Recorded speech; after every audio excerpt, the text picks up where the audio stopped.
It's PDAC day 2. We're on the floor. I've just run into Theo from EY. Theo, for the US, you're kind of the go-to person for talking strategy, correct? Yes, I have a large team of people who are involved in metals and mining, from the underground all the way to the final product in like steel or any other final products in the sector. Well, you told me you can talk about anything, so let's start talking.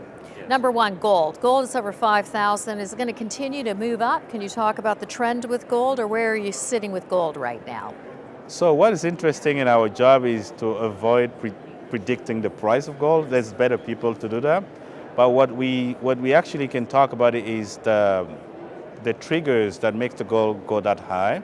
And as you know, like with this weekend, there's turmoil in the world, which means that most of the investors are going to move their money back into gold. So we can expect the price can have an uptick until we get to better places for geopolitical stability. There's also what we call structural aspects around gold, because it's now harder to get gold anyway, because we have to go deeper, we have to go maybe further, and that makes it that the rarity of it will also drive something on the price. So these are the two key ones. I would say that fundamentally how the banks also behave is affecting the price of gold. So there's many other aspects that do not look like they'll be changing in the short term, so we can expect that they'll go up. Okay, so I hear you. You're like the 60 Minutes. A conservative assessor, got it. So let's talk about silver. What's happening with silver? How are the triggers? How's the trigger line for silver? So it's another interesting one. So what is actually interesting, to me, what's fascinating about the metals is when we take a civilizational look, like multi-year, multi-decades, it's easier to explain. Most people don't realize that the rush for silver is how Spain started coming in Latin America. It wasn't for gold. They stumbled up on gold later. It was for silver. So silver historically had a better position emotionally in Europe than gold was until the Bretton Woods Accord. So what we now see is that when gold prices go up past a certain level, because it's still precious metals, silver, you will see investors then go buy silver as an alternative to gold, because they expect that silver will also match up. So they buy silver as an alternative. What we're seeing recently, though, is that silver is not just now an emotional buy, it's also an industrial play, because you have to think about the solar panels use a lot of silver. You have to think about industrial other uses of silver, like in medicine and things like that. And you have to factor in that when there's sneezing between the U.S. and Mexico, silver gets kind of attention, because Mexico produces a lot of silver. So you have to think about, okay, that relationship also factors in the price of silver. Well, I can see why everybody wants to invite you to their cocktail parties. Okay, so now let's get into the down and dirty with the critical minerals. Okay. I'm the founder of the Critical Minerals Institute. We track 24, and we track all the different critical mineral lists around the world. Okay. What are your top 5 critical minerals that you're watching? So you might have heard the Minister of Natural Resources of Canada talk today about what's critical, what isn't critical. The fascinating thing about critical minerals is every country has their own definition of what's critical. In Canada, literally everything is critical. So I would say that if we want to think about saving the world, you will want to put the minerals that are critical to energy and food supply first. Because at the end of the day, we humans, we need food and shelter. So if you put that first, then you're thinking like uranium for production of low-cost electricity, which we will need for all these data centers we want to build for AI. And you may be thinking about potash, phosphate, which is very important when you want to have fertilizer to feed the world. So you may start there.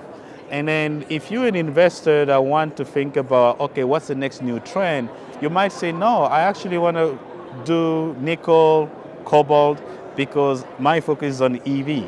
and I want to have more electric vehicles on the road, so I want to focus on that. But we know that EVs depend a lot on government. Government will have to come in and actually subsidize for people to actually buy. That's usually what we've seen around the world. So what's really critical? I don't know. Maybe it's defense. Maybe you want to do antimony. Maybe you want to do high purity nickel for aerospace. So critical now depends on who decides what's critical for them at the time. As an investor, I would say food and shelter first, and energy, and then the other stuff will come later. So here at PDAC, were there any seminars or speaking or panels that you thought looked really interesting? So for PDAC, there's really two key events that are super essential. One is the plenary, because they usually select, so I've been coming to PDAC since 2011. So they usually select the best talked about CEOs to actually craft what they're saying in the trends in the sector. That's the few. And then the second one is the governments. So either the Prime Minister of Ontario or the Minister of Natural Resources, because they come and talk about policies. So these are the key ones, because there's so many things you can go to, but these are the key ones. Money in the industry. Yes. We're seeing a lot of feedback this year with PDAC attracting more money than we've ever seen before. Yes. Would you say that's consistent with your experience this year, because you've been here since 2011? Yes, so PDAC was originally created for junior companies to raise funds in Toronto. That's the story of PDAC. And I would say that with somebody in the ICMM was talking about a new super cycle for minerals. So with the super cycle, we tend to find new investors come into the sector and try to pick and choose on winners. So that's why we see more play on it. The other interesting point is that governments recently have all kind of understood better that mineral production is essential, not only for economic development, but also for defense. So that made it that society as a whole tend to understand that the importance of minerals, which will bring other investors. Now, the sophisticated ones will go after maybe longer cycle investment, because you have to separate the exploration from when the mine is actually producing, from whether or not you want to invest in the final product. So there's a whole spectrum of supply chain.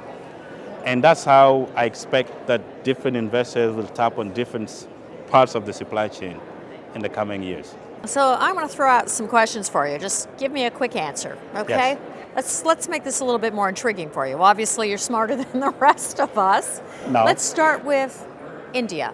Yes. India and rare earths. Should we be looking at India? What are your thoughts, investors, your strategies for EY investors, of course? What are you saying about India? It's a very big mining country. We should be investing in India for sure. There's Canada just signed a $2.6 billion agreement, I think, on uranium today. So India is a massive power. We at InvestorNews, we track Africa. What are your thoughts about Africa? Because there's a lot of Chinese invested in Africa, a lot of Russian money in Africa. Yes. What are your thoughts? Same answer. I think what's interesting in Africa is to understand which area is geopolitically stable or about to become geopolitically stable, because you cannot just get everything today. But the ones that are on the path to some stability, very important. I also think that what most people don't realize is that we only know about deposits of things we looked for. So a country today may have most gold because that's what they looked for. There may be more lithium than gold, and as exploration goes along, then you can actually see how the profile of the country changes depending on the minerals. Our co-chair for the Critical Minerals Institute, Jack Lifton, world-renowned critical minerals expert, he says all of the critical mineral supply chains, most of the critical mineral supply chain issues in the United States can be solved by working with Canada. Do you agree with him? Yes, I do agree. I think culturally there are so many similarities between the two countries in terms of, the etiquette of business, the etiquette of how protecting the environment could be and things like that, so it'll be easier than elsewhere. Jack also says the real issue for Canada is we don't have a capital. Canada needs capital, and the U.S. needs Canada. So take that back to your papers you're writing for the EY. Yes. Now, I want to ask you as well, because you're reviewing so much data. Obviously, you get first run at some of the juiciest tidbits around the world. Is there a country that you found interesting in the last year that you were studying for strategy that you went, Guyana, for instance, or was there a country like that? And can you talk about that? It's very interesting. I was in Guyana 2 weeks ago for a different reason. It was more aligned to energy and oil and gas and how to develop the country because they have a lot of alumina and bauxite. I would say the interesting one for metals and mining, one that dropped off the radar is Peru. You know, Peru was on the path to becoming the second biggest copper producer, but then now it looks like the DRC is going to take that spot. But the up and coming is really Argentina. Lots of big discovery there in Argentina. Some of them are our clients. There's a generational type deposits of copper, and because again, policy-wise, Argentina is also evolving positively. So that's the one I would say we need to pay attention to. So if I heard you right, Peru and Argentina. Yes. Okay. I also heard you say copper. Copper and also lithium. There's lithium in both countries. So you're still excited about lithium?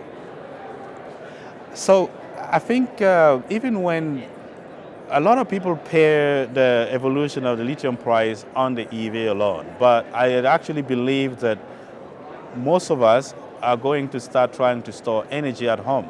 So we're going to need the batteries not only to get in the car, we're going to actually need batteries to store energy because we may get into a situation where we need more energy for data centers or for other parts of society. So that's one of the reasons why I believe that we're still going to have high performance batteries. They may not be in the EV, they may be in your house. Technology and mining that was most intriguing you have seen in the last year where you went, that's interesting. AI. Okay. Many of the industry naysayers believe that we're a sector that doesn't adopt technology fast enough.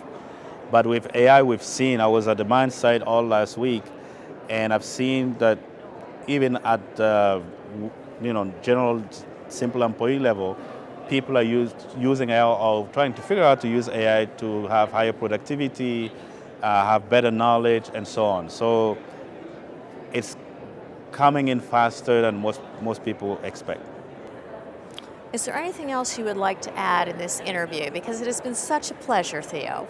I believe that we have to educate population better around the value of mining. Most people don't realize how much it's pervasive to society. And I think it deserves better reputation, better attention from societies around the world overall. Thank you so much for joining us today.